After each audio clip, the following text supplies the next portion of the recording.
Hold on, my name is D. Muhammad. I'm here with your brother. I'm Billy Middleton. Billy Middleton. He's giving us a history of North Philly right now. North Philly at one time was all black.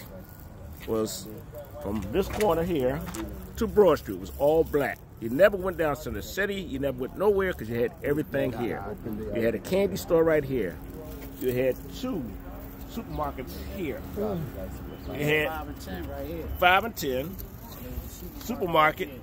You had a hat store where you had your hat hot and everything, right? You had a shoe store. That was a boxing ring there. No, you had we had the chicken store. The chicken store was around the corner next door to my father. The barbecue pit right there. Yeah. The barbecue pit. Big O's was your furniture store. Right. Oh, yes, right. I forgot about Big O's. I used to live on 19. I used to live right on 22nd Street. Because I was born and raised here. I was born and raised here too. I mean, I can tell you, we didn't have to go downtown for nothing. You on Facebook, right? Black folks had everything here till the riot. That's me. Check me out. When the riot came, everything was, white folks grabbed their money. What year was that around? The riot was in '63. Okay. When the riot came, everything went down. This thing has been the same way like it is now since the riot, right? Yeah, pretty much. Everybody started moving out. All the white folks took their money and moved out. We had 2 supermarkets right here on the corner, and they caught the white man going back in there and re-burning the store. He went in there, he tried to set the store on fire, right? And it didn't burn all the way down, so he went back in and tried to reset it. He tried to set right down the corner there. And the cops sitting right there looking at him, and he going in there and tried to reset the fire and saw him coming out and locked him back up. This is, we didn't need nothing around here. I mean, right there where that Chinese place is right now, it was called the Brass Rail. That was the first black-owned bar. You came in that side, men came on that side, the women came on the other side. You listen to the vote? Yes. Do you mind signing my petition to run for city council? I'm sign that anyway, but I like to talk. No, we need this. People don't know. Brass Rail was the first, they had on the Green Book. You know about the Green Book? I heard about the Green Book. They just had a movie come out about that. That's where you went at. On the Green Book, you went there. And you had a hotel right here called Roaches, around the corner here. Around the corner here is called Roaches. It's a 5-story building, black-owned hotel that you went to, black folks went to when you came into the city. You had about 4 bars on that one corner there. I mean, seriously, 4 bars on that one corner there. And the library is on 17th Street. This is the new library they built up when I was in junior high school, going into junior high school, where they actually started teaching black people how to read, and actually teaching black people how to read and write and everything like this here, Around here, this is called The Point. That was owned by blacks. The guy, he owned this bar here, and he owned a supermarket here. And I can't give his name, but he owned it, He was a nice brother. And then you had down here Shaq Muhammad. Okay. He knew Malcolm. Matter of fact, Malcolm X, Elijah Muhammad, Shabazz. I can't think of the other brother's name. Jeremiah. Yeah. He used to come around the corner here. That if you look around this corner, there's a church called, it's the Prophet Baptist Church. It's come around here. There must be about 30, maybe 40 of them, the Muslim brothers, and come and talk to to Prophet Cherry. It's come around here every Sabbath and take up the whole road. I don't know. See that green church right there? Yeah, I see it. Yeah. If you go around there, the church says, no niggas and dogs. So it was a white church? No, it's a black church. Oh, it's a black church. Okay. No niggas and dogs allowed. The word Negro must be abolished. That was written in 1892. Okay. That's the first black church, Jewish, well, I can't say Jewish, Hebrews. All black Hebrews. And the whole corner on Saturday night, you couldn't get past them. It was loaded up, And Malcolm X, like I said, Shabazz, and this all come around on Saturday mornings, and all sit down and talk to Prophet Cherry.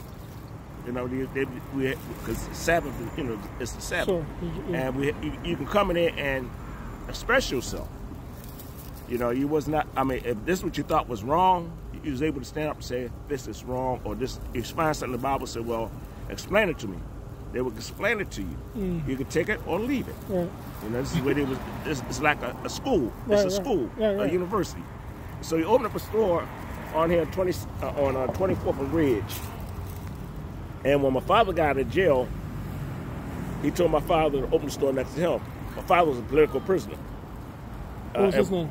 His name was Willie Middleton. Willie Middleton, okay. And what happened was that during World War II, he took all the buttons, you know, he was drafted in the service. He took the buttons off the shirt, he took the thing off, and he wouldn't salute to the flag. So what year was that? That's 1943, I think my father was arrested. Okay. And he took the buttons off and he sewed buttons back on it. So I told my father, if we put everything back on and salute the flag and go back into service, we'll release you. My father said, hell with y'all. He said, we're dying over in Europe.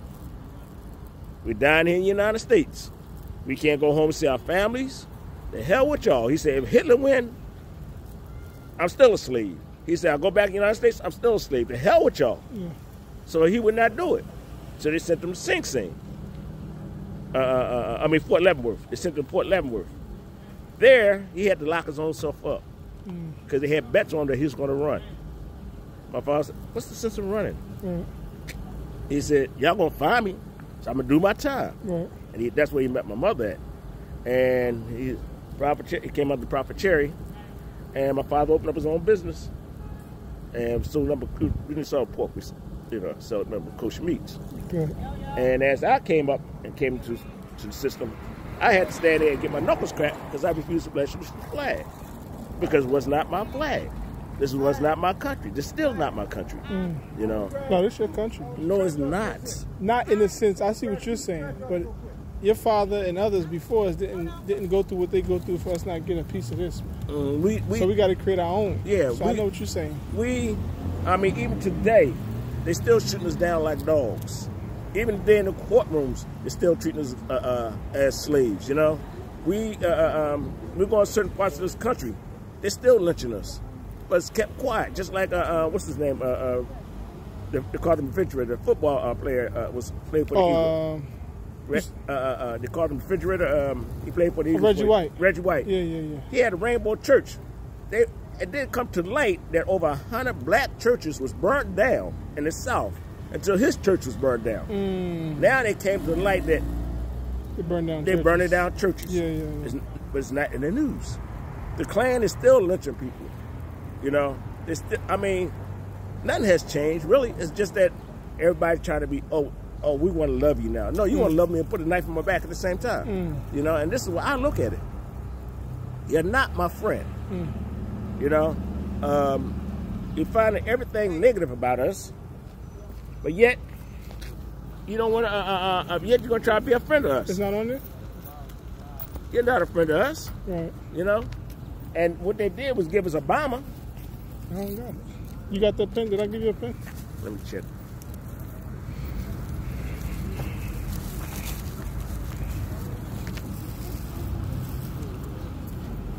No, I don't have. Oh wait, let me look back here. Put this back here. Do you need a pen? Yeah. Keep losing these pens. Oh. No, I have one on me. But yeah, I see what you're saying. They give us a token to quiet us down. But yet they gave us Obama. They gave us Obama.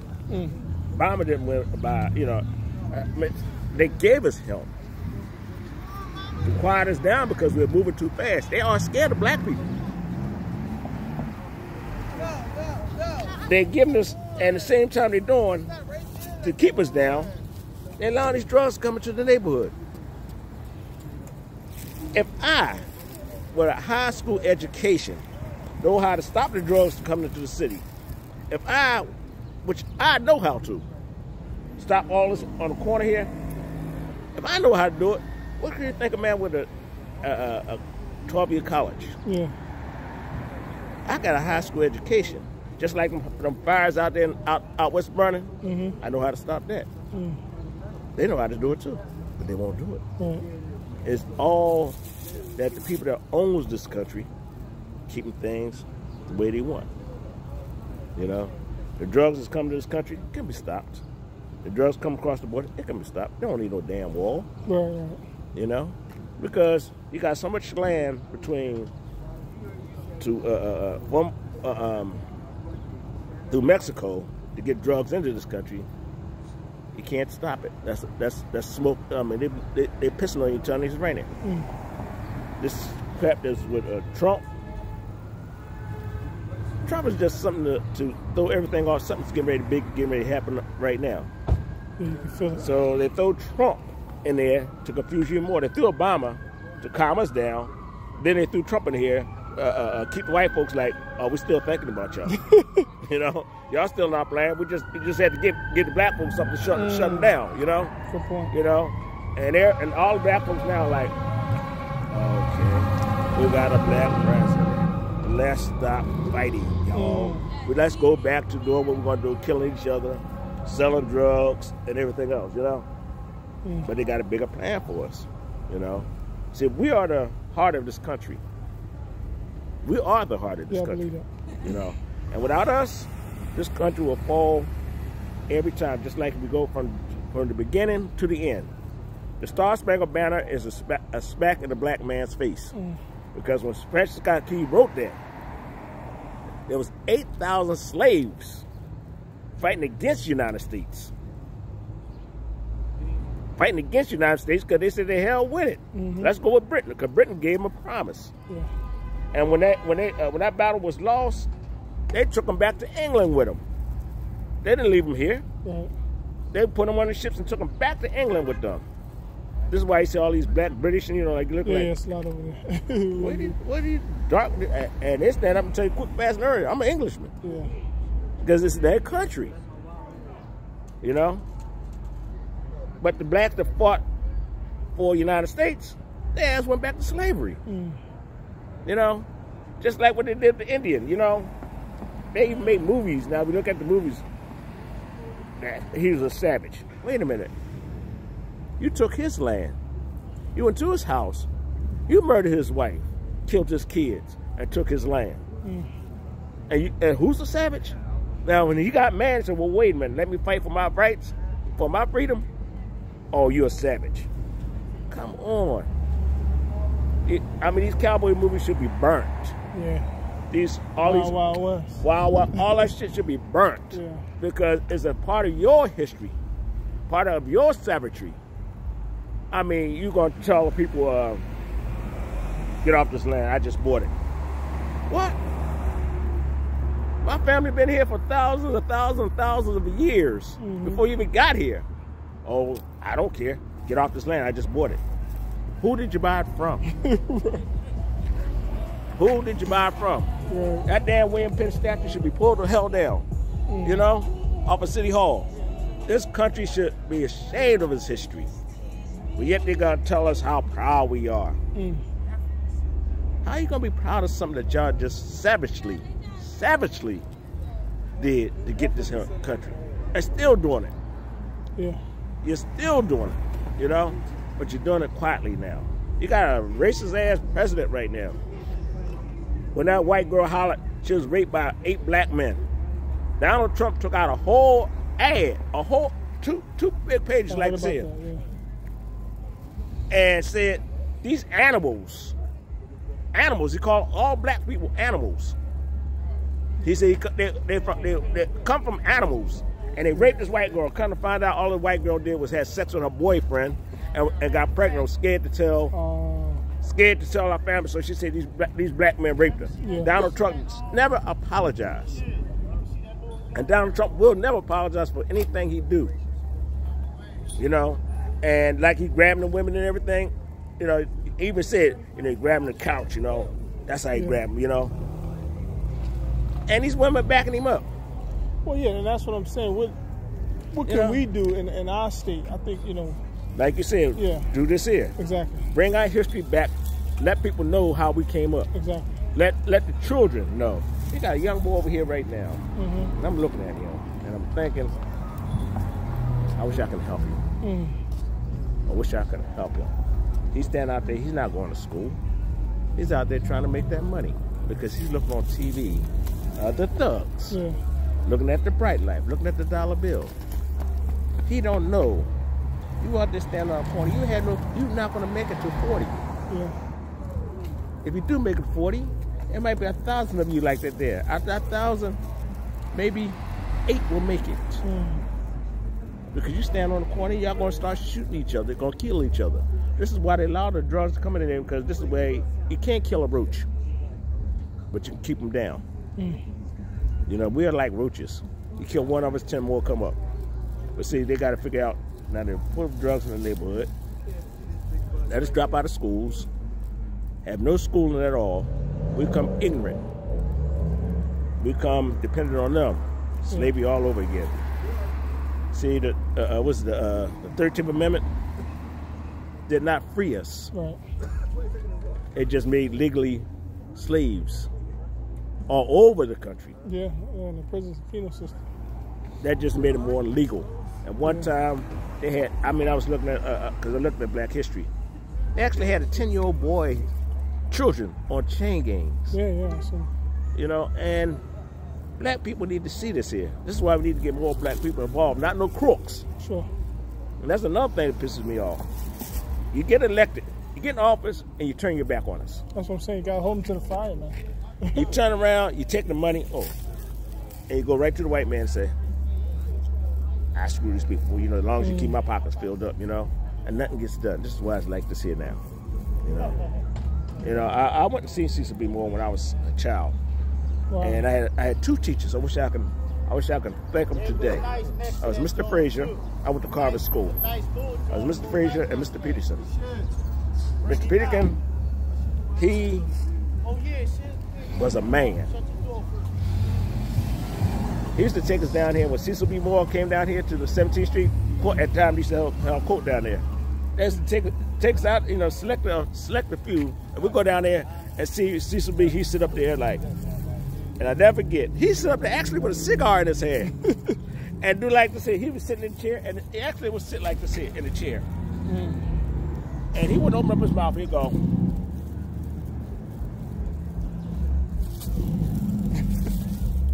he actually talked very few. He knew more than the damn judge did. Yeah. And when he got up and spoke, that was it. Listened, you know, and this is the kind of guy Cecil B. I'm sorry that nobody was around to, they didn't record his the man was a lawyer. And if he was wrong, they did you wrong. What's up, bro? He did wrong. They did you wrong. He knew that, found that they did wrong. He got you out. Yeah. He was a brother. And like I said, Mr. Peterkin and Mr. Frazier, which is another man. What happened was Peterkin, by me being a political student, I was in the 5th grade, and they took my, everybody was in there was either Muslim, Seventh-day Adventist, or Jewish. That we didn't salute the flag. So what they did was put 3 students in there with us, which had mental problems. And I never forget, we sit up there. Mr. Peterkin was, he wouldn't open up his mouth. He just sat there. He was furious. So they came and gave us our books. Brand new books. Spanking brand new books. We in the 5th grade, mind you. They gave us 2nd grade reading books. Whoa. Brand new, spanking brand new 2nd grade reading books. So we said, wait, we read those already. Y'all gonna read them again. So Mr. Frazier would not open up his mouth. He said, as we call your name, bring these books up to the front. Bring y'all books up to the front. Which you said you was in 5th grade and they gave y'all 2nd grade reading books. Spanking brand new. Spanking brand new. Never was open. Right. And we had to sit there and sign our names on our book. And Mr. Frazier, he sat there. Mr. Mason sat there. He wouldn't see nothing. Just sat there and kept looking out the window. Had his back turned. He wouldn't see nothing. And so as we came up, got the books and everything, these three white guys, because I'm looking like, I'm not used to seeing white people. Because it's I'm in a black neighborhood all my life. So, unless it was a white teacher, you know. And so we put the books up there, and we took them back to our desk. Mr. Frazier stood there. He stood there. He kept looking out the window. Wouldn't say nothing. We all sitting like, what's going on? The room was quiet. He looked, and he said, turn back around. He said, as I call your name, you go back, you take these books, bring them back and set in this closet and take your books back. But your grade reading books. Right. And we took all them books back in there. When I left 5th grade, I was doing algebra. My son. Hey, let me sign that too for you.